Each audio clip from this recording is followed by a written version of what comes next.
Selamat pagi untuk kita semua. Selamat pagi. Pertama-tama saya ucapkan terima kasih kepada teman-teman karena meluangkan waktunya untuk mengikuti kegiatan KTKC kita kali ini. Tema KTKC kali ini yaitu membangun peradaban politik yang baik sesuai dengan terang sabda Allah. Tema ini hendak mengajak kita untuk menyadari politik sebagai jalan untuk kebaikan umum seturut sabda Allah, atau biasa disebut dengan bonum commune. Marilah kita membuka katekesi ini dengan menyanyikan sebuah lagu pembuka. Kasih Yesus sungguh indah di dalam hidup ini, sungguh manis, lebih manis hidup bersama Yesus. Yesus, nama Yesus, pujilah Dia, kasih-Nya kepada saya sampai selama-lamanya. Saudara-saudari yang terkasih, marilah kita siapkan hati yang pantas untuk berdoa. Dalam nama Bapa, Allah yang Maha Kuasa, kami bersyukur atas cinta-Mu kepada kami sehingga kami boleh bersatu dan berkumpul bersama di tempat ini guna untuk membangun persaudaraan sejati sesuai dengan ajaran kasih. Tuntunlah kami ya Tuhan dalam kegiatan katekesi kami ini. Semoga katekesi ini dapat membantu kami untuk memahami politik dalam terang sabda Allah. Demi Kristus Tuhan dan pengantara kami. Oke, saudara-saudari yang terkasih, marilah kita mendalami situasi konkret dengan mendengarkan sebuah cerita. Saya mohon kepada saudara-saudari untuk mendengarkan ceritanya. Saya akan membacakannya. Di cerita ini dilansir dari Kabar Cirebon. Salah satu desa dari 4 desa lainnya yang statusnya masih desa dan berada di wilayah kecamatan Majalengka, Kabupaten Majalengka. Namun di balik desa yang berada di pusat Majalengka itu ada kisah menarik dari sosok kepala desanya. Pria yang dikenal sederhana dan merakyat itu bernama Hasan Sunarko. Ia sebelumnya seorang petani biasa, namun pergaulannya cukup luas dan dikenal banyak orang sebelum dirinya menjadi orang nomor 1 di desa tersebut. Ada kisah motivasi terutama bagi siapapun yang ingin menjadi seorang kepala desa tanpa modal yang besar. Ia menjadi bukti nyata bahwa kegagasan dan niat yang tulus mengabdi kepada masyarakat dapat mengalahkan segalanya. Hasan saat ini menjadi kepala desa hanya bermodalkan nekat dan tidak memiliki uang besar untuk mengikuti pemilihan kepala desa. Apalagi latar belakang pendidikan yang lengkap dan pekerjaan sehari-hari sebagai petani. Banyak orang meragukan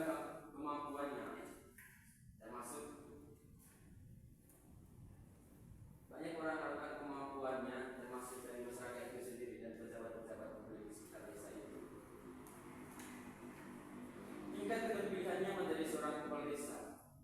Ia percaya bahwa niat baik dan silaturahmi yang kuat adalah modal terbesar yang ia miliki. Saat kampanye pilkada pada 2019 lalu, ia sering berbaur dengan rakyat, mendengarkan keluh kesah masyarakat, dan berbagai visi misi tentang masa depan desa tersebut. Pada akhirnya saat pemilihan berlangsung, ia mendapatkan sebuah kemenangan dengan memperoleh suara 1.600 dari 2.800 warga penduduk, atau mendapatkan suara paling banyak dari desa tersebut.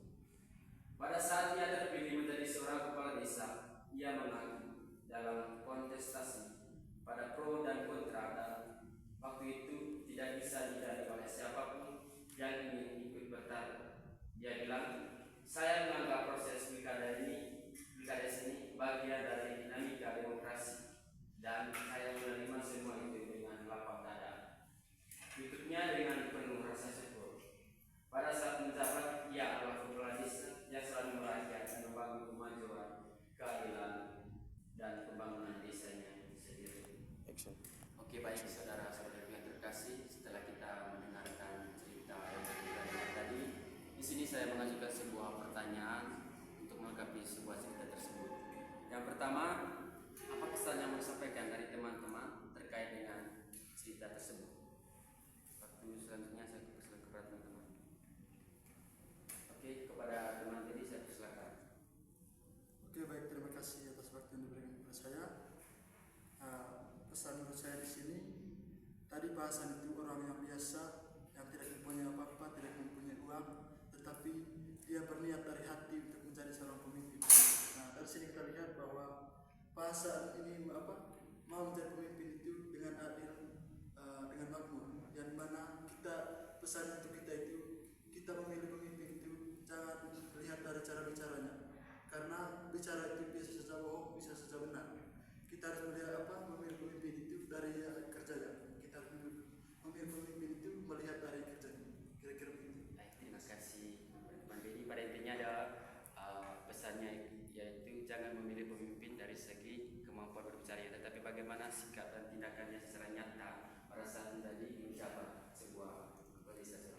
Mungkin dari teman-teman masih ada pesan yang mau disampaikan.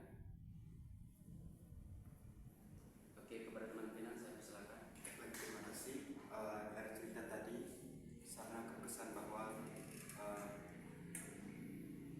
pemimpin atau kepala desa ini dia memimpin dengan cara atau melakukan pendekatan sebelum menjabat, yaitu bagaimana dia merakyat dan mendengarkan keluh kesah dari rakyat. Ini merupakan cara yang sangat berkesan dalam ruang lingkup politik.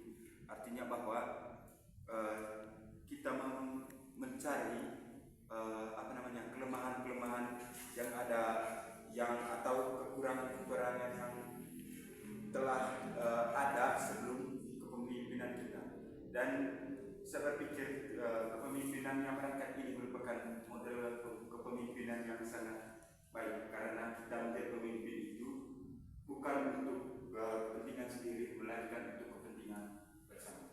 Baik, terima kasih kepada teman Pinang. Pada intinya kesan yang disampaikan adalah seorang pemimpin harus menjiwai merakyat kepada rakyat, dan bagaimana hubungan kedekatan mereka antara rakyat itu sendiri. Baik, terima kasih sekali lagi. Selanjutnya mungkin ada dari teman-teman. Kalau tidak ada, kita maju ke pertanyaan yang selanjutnya.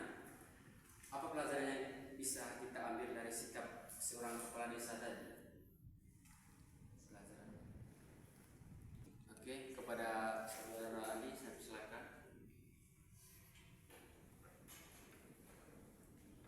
Baik, pesan yang kita boleh ambil dari cerita tadi bahwa ketika kita terjun dalam dunia politik, kita harus bisa adil terhadap masyarakat. Jangan kita hanya mementingkan diri sendiri dibandingkan masyarakat. Mungkin itu pesan untuk kita ketika kita terjun dalam dunia politik. Terima kasih.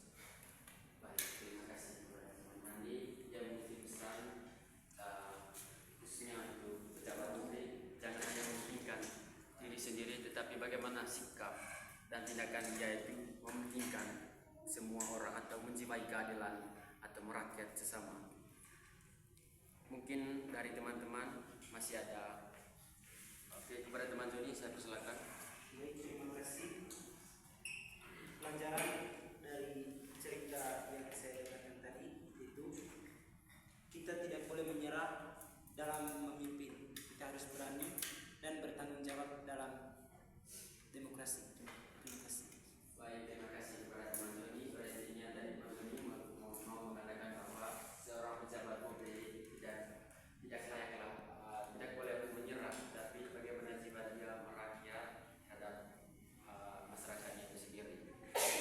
Baik, selanjutnya merujuk kepada pertanyaan berikutnya, yaitu mungkin ada pengalaman yang sesuai atau semirip dengan kisah atau cerita yang baru kita dengar tadi. Ya, teman-teman mungkin ada. Ya, kepada teman Billy saya persilakan. Baik, terima kasih atas waktunya. Saya di sini mempunyai pengalaman di desa saya, di desa Mangkarwa, tepatnya di daerah utara. Dalam 5 tahun ini kami itu dipimpin oleh kepala desa kami namanya Marsiani Sudakur.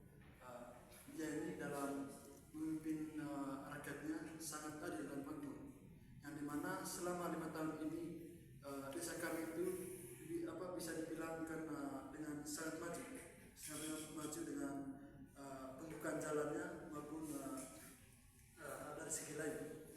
Sampai-sampai kepala desa kami ini dicapkan sebagai seorang kepala desa yang sudah sukses dalam memajukan desanya, yang dimana kepala desa kami akhir-akhir ini kemarin ini pergi ke Kupang untuk mewakili dari Manggarai ini sebagai kepala desa yang mempunyai pekerjaan yang maju terhadap desa ini. Oke, baik, terima kasih atas pengalaman dari teman Bedi, yang dimana pengalaman itu sangat menarik dan sangat kontekstual sesuai dengan isi cerita yang baru kita dengar.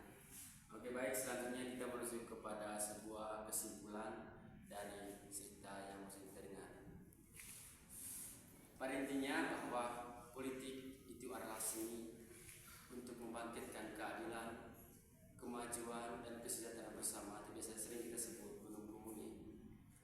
Dari kisah pada saat kontestasi pilkada tadi, kita diajak untuk memilih pemimpin yang memiliki jiwa nasionalisme dan kepemimpinan yang merakyat dengan masyarakatnya sendiri.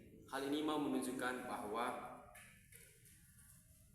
seorang kepala desa harus menjadi seorang garda yang terdepan ketika dia memiliki niat, memiliki hati yang sikap keadilan terhadap sesama, secara khususnya dari pada kontestasi pilkada seperti Pak Hasan tadi. Tapi saya mau mengatakan bahwa dalam kehidupan bermasyarakat hendaknya kita bisa membangun sebuah peradaban politik yang baik. Tetapi kalau kita masuk kepada umat Kristiani, peradaban politik yang baik itu harus sesuai dengan terang sabda Allah itu sendiri. Dalam politik bukan hanya memilih seorang pemimpin yang baik, tetapi bagaimana sikap para pemimpin untuk membangun peradaban, kemajuan serta peduli dengan rakyat biasa. Sebagai umat Kristiani kita dipanggil untuk menjadi teladan yang baik dan mewariskan kepada masyarakat bahwa memilih pemimpin bukan karena dia memiliki kekayaan serta bukan karena dia memiliki segalanya, tetapi kita diajak untuk memilih pemimpin sebagaimana yang pernah kita dengar dari pemimpin yang bijaksana, yang memiliki jiwa merakyat, nasionalisme, serta dapat membangun dan melayani dari masyarakat kecil. Cerita tadi mau menggambarkan bagaimana perjuangan Pak Hasan Sunarto yang memiliki jiwa untuk menjadi seorang kepala desa dengan modal nekatnya sendiri.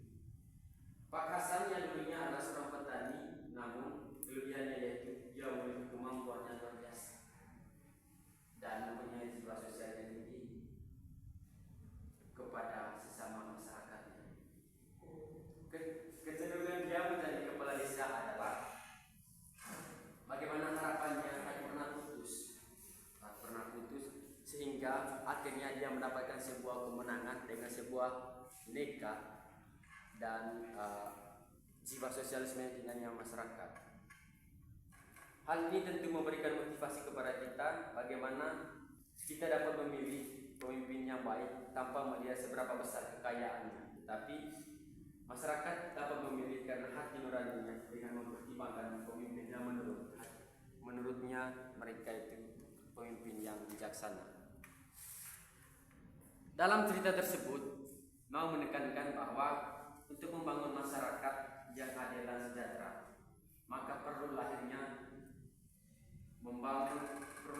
sebuah pemimpin yang memiliki jiwa merakyat dan nasionalisme, serta pemimpin yang tidak hanya memiliki pengetahuannya saja, tetapi keterampilan, integritas dan kejujuran, serta memiliki sikap yang baik dalam bermasyarakat. Pemimpin yang merakyat, integritas serta jujur memungkinkan dapat mengambil sebuah keputusan berdasarkan rakyat itu sendiri serta pemimpin yang semacam ini. Dalam hal ini saya mengutip dari kata-kata Santo Bonaventura yang mengatakan bahwa tanpa kasih sesuai dengan kehendak Allah. Itu adalah kata-kata yang diucapkan dalam Santo Bonaventure. Ini menunjukkan sikap kita terhadap orang Kristiani untuk menunjukkan sebuah membangun peradaban politik yang baik sesuai dengan terang sabda Allah. Baik teman-teman, setelah kita mendengarkan sebuah kesimpulan dari cerita ini, selanjutnya kita menuju kepada pendalaman melalui kitab suci yang diambil dari kitab Roma bab 13 ayat 1 sampai 7. Saya minta kepada satu teman untuk membacakan sebuah kitab suci. Kepada teman Deli, saya persilakan membacakan. Tuhan bersamamu Dan bersamamu. Bacaan diambil dari surat Rasul Paulus kepada jemaat di Roma. Tiap-tiap orang harus tunduk kepada para penguasa yang di atasnya, sebab tidak ada penguasa yang tidak berasal dari Allah. Para penguasa yang ada ditetapkan oleh Allah. Sebab itu, siapa yang melawan penguasa, ia melawan ketetapan Allah, dan siapa yang melawan akan mendatangkan hukuman atas dirinya. Sebab orang yang berbuat baik tidak usah takut kepada pemimpin, kecuali orang yang berbuat jahat. Maukah engkau hidup tanpa takut terhadap para pemimpin? Perbuatlah apa yang baik dan engkau akan beroleh pujian darinya, karena ia adalah hamba Allah untuk kebaikanmu. Namun jika engkau berbuat jahat, takutlah kepadanya, karena tidak percuma ia menyandang pedang. Ia adalah hamba Allah untuk membalaskan murka Allah atas mereka yang berbuat jahat. Sebab itu perlu kita tunduk bukan saja karena murka Allah, tetapi juga oleh karena hati nurani kita. Itulah juga sebabnya kamu membayar pajak, karena mereka yang mengurus hal itu adalah pelayan-pelayan Allah. Bayarlah kepada semua orang yang wajib kamu bayar, pajak kepada orang yang berhak menerima pajak, cukai kepada orang yang berhak menerima cukai, rasa takut kepada orang yang berhak menerima rasa takut, dan hormat kepada orang yang berhak menerima. Demikianlah sabda Tuhan. Baik, terima kasih kepada teman Deli tadi karena sudah membacakan sabda Tuhannya yang diambil dari kitab Roma bab 13 ayat 1 sampai 7. Setelah kita mendengarkan sabda Tuhan, saya di sini mengajak untuk mendengarkan sebuah pertanyaan. Pertanyaan yang pertama, setelah kita mendengarkan sabda Tuhan yang diambil dari kitab Roma bab 13 ayat 1 sampai 7, kira-kira ayat mana yang menarik menurut teman-teman? Ya, kepada teman Disa saya persilakan. Menurut saya ayat yang menarik itu pada ayat yang 7. Bayarlah kepada semua orang apa yang wajib kamu bayar, pajak kepada orang yang berhak menerima pajak, cukai kepada orang yang berhak menerima cukai, rasa takut kepada orang yang berhak menerima rasa takut, dan hormat kepada orang yang berhak menerima hormat. Pesan dari ayat ini, bagaimana kita memberikan hak atau kewajiban kita kepada kewajiban seorang pemimpin kepada masyarakat yang membutuhkannya. Terima kasih. Terima kasih kepada teman Disa. Mungkin ada yang lain dari teman-teman? Ya, kepada teman tadi saya persilakan. Baik, di sini saya merasa tertarik dengan ayat 1 yang berbunyi, tiap-tiap orang harus takut kepada pemerintah yang di atasnya, sebab tidak ada pemerintah yang tidak berasal dari Allah, dan pemerintah-pemerintah yang ada ditetapkan oleh Allah. Baik, dari ayat 1 ini mau menegaskan atau mau mengajarkan kepada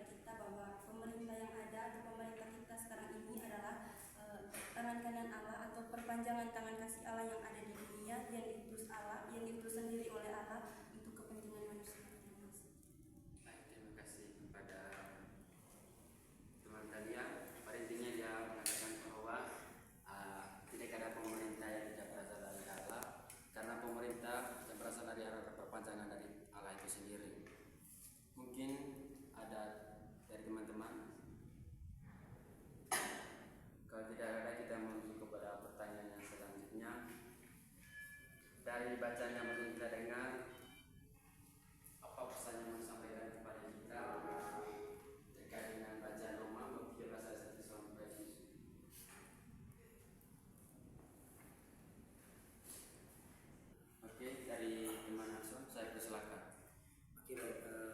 Menurut saya kesan dan pesannya untuk kita bahwa mencari seorang pemimpin adalah bukan untuk mendapatkan kekuasaan, melainkan bagaimana ia bertanggung jawab dalam memimpin rakyat-rakyatnya. Itu saja. Baik, terima kasih kepada teman Hasan. Pada intinya dia mengutuskan bahwa seorang pemimpin dia harus bertanggung jawab atas rakyatnya sendiri. Mungkin ada pesan dari teman saya, dari teman Joni saya pesan. Baik, pesan untuk kita yaitu pemerintah adalah bagian dari rencana Allah. Baik, terima kasih kepada teman Joni. Teman Joni mengutip pesan bahwa pemerintah adalah bagian dari rencana Allah itu sendiri. Mungkin ada teman-teman sekalian masih ada kepada teman Finan, saya persilakan. Ya, terima kasih. Dari bacaan surat Rasul Paulus kepada jemaat di Roma ini mengatakan bahwa pemerintah adalah hamba Allah untuk kebaikan. Karena saya melihat ayat ini sebagai suatu dasar bagaimana kita harus menuruti pemerintah. Dan sebagai hamba Allah, pemimpin sebagai hamba Allah, artinya bahwa dia harus melaksanakan tugas kepemimpinannya itu sesuai dengan apa yang menjadi kehendak Allah. Jadi kita selama pemimpin itu menguasai menjalankan tugas kepemimpinannya dengan kehendak Allah, kita harus tunduk kepada dia. Tetapi jika ia memimpin dengan cara yang di luar dari kehendak Allah, kita berhak untuk memberontak. Sekian. Baik, terima kasih kepada teman Finan. Pada intinya teman Finan mau mengatakan pesannya bahwa seorang pemimpin harus mengikuti sesuai dengan kehendak Allah. Tetapi jika seorang pemimpin melanggar sebuah kehendak Allah itu sendiri, bagaimana sikap dan tindakan masyarakat harus memberontak kepada pemimpin tersebut. Baik, terima kasih kepada teman-teman sekalian tadi yang sudah menjawab beberapa pertanyaan. Selanjutnya kita menuju kepada kesimpulan terkait dengan bacaan yang baru kita dengar. Dalam sabda Tuhan tadi, kita mendengar bahwa tidak ada pemerintah yang tidak berasal dari Allah itu sendiri, serta adanya keseimbangan, ketaatan yang baik kepada pemerintah, dan kesetiaannya akan Allah.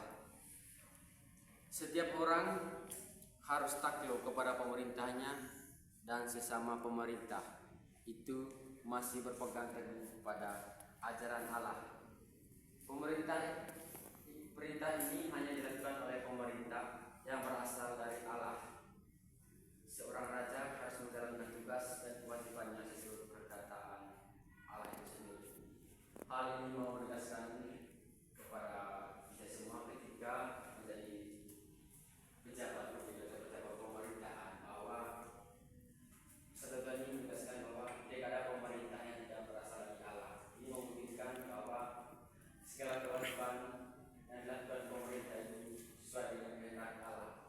Jadi bagaimana sikap masyarakat, sikap kita sebagai masyarakat untuk tunduk kepada pemerintah, karena pada dasarnya pemerintah itu dari kehendak Allah itu sendiri. Lalu sebetulnya ini seperti yang terdapat di ayat yang ketiga dan keempat menjelaskan bahwa pemerintah bertugas untuk menjaga keadilan, menghukum kejahatan, dan melindungi yang benar. Dalam hal ini pemerintah dijadikan sebagai alat Allah untuk menjaga kesejahteraan masyarakat, serta bagaimana otoritas raja atau pemerintah itu sendiri atas dasar Allah sendiri. Namun jika pemerintah sendiri yang menyimpang atau melanggar apa yang dikatakan oleh Allah itu sendiri, berarti Allah sendiri yang menghendaki untuk memberikan sanksi sesuai dengan perbuatannya itu, di mana dia melanggar janji bahwa sebagai pejabat pemerintah selayaknya ia harus sikap keadilan kepada masyarakat itu sendiri. Pada saat itu umat Kristen juga dipanggil untuk berdiri teguh pada pihak kebenaran, seperti yang ditujukan dalam Kisah Para Rasul bab 5 ayat 29 yang mengatakan kita harus lebih taat kepada Allah daripada kepada manusia. Ayat ini mau menunjukkan bahwa sesungguhnya segala tugas yang dijalankan oleh pemerintah itu adalah kehendak Allah itu sendiri, yang artinya bahwa kita harus menuruti sebagaimana pemerintah itu menuruti janji-janji Allah itu sendiri. Selain itu, sahabat Tuhan, yang barusan kita dengar juga mengajak kita sebagai umat Kristiani untuk menjalankan kewajiban sebagai warga negara, seperti tadinya masyarakat wajib membayar pajak, mengikuti aturan hukum, menghormati kepada raja atau pemerintahnya itu sendiri. Sebagaimana dikatakan dalam bacaan tadi, tidak ada pemerintah yang tidak berasal dari Allah. Dalam sabda Tuhan ini, bagaimana ketaatan masyarakat terhadap pemerintahnya, begitu juga dengan kita, bahwa kita itu sebaiknya sebagai makhluk sosial memiliki sikap ketaatan kepada pemerintah setempat dan biasanya memiliki batasannya.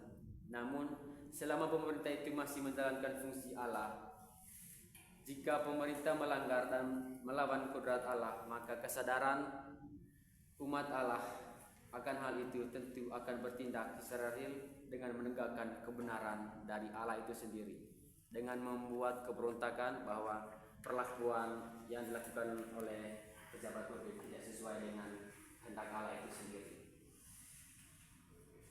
Sebagai orang Kristiani sudah terikat dengan aturan dan perintah dari Allah itu sendiri. Sikap dan tindakan orang Kristiani didasarkan pada ajaran Allah itu sendiri, sebagaimana yang ditegaskan pada ayat yang pertama tadi, tidak ada pemerintah yang tidak berasal dari Allah itu sendiri. Dalam hal ini juga kita harus mampu menjalankan tugas dari Allah kepada kita sebagai dasar dan tindakan kita, serta bagaimana kita dapat menggunakan ajaran kasih Allah di lingkungan sosial kita sendiri.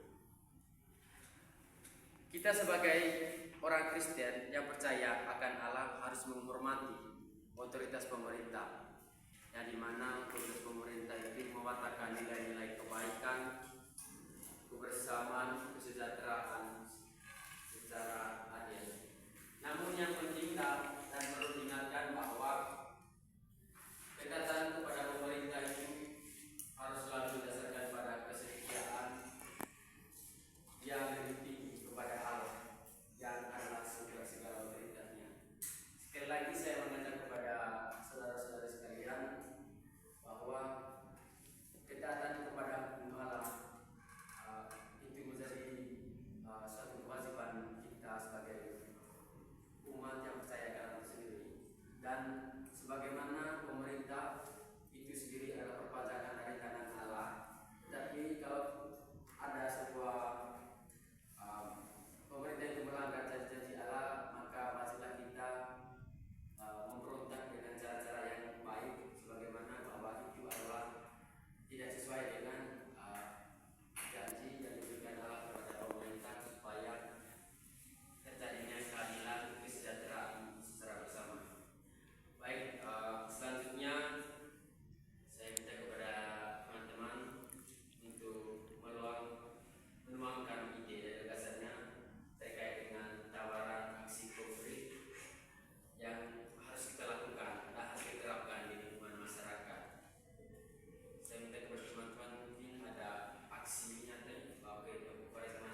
sekalian tadi? Apakah kita sepakat? Baik, terima kasih. Ketika kita sepakat, maka kita harus melakukannya di situasi sosial kita yang akan datang. Oke, baik teman-teman, setelah kita menentukan tawaran aksi konkret yang harus kita lakukan di dunia nyata, marilah kita satukan niat harapan kita dengan doa yang diajarkan oleh Kristus sendiri kepada kita. Bapa kami yang ada di surga, dimuliakan namamu, datanglah kerajaanmu, jadilah kehendakmu di atas bumi seperti di dalam surga. Berilah kami rezeki pada hari ini, dan ampunilah kesalahan kami, seperti kami mengampuni kesalahan kami. Dan janganlah sekali kami terjebak dalam tetapi bebaskan kami dari jahat. Marilah kita berdoa. Allah Bapa Maha Pengasih, terima kasih atas penyertaan dalam proses katekese yang telah kami laksanakan ini.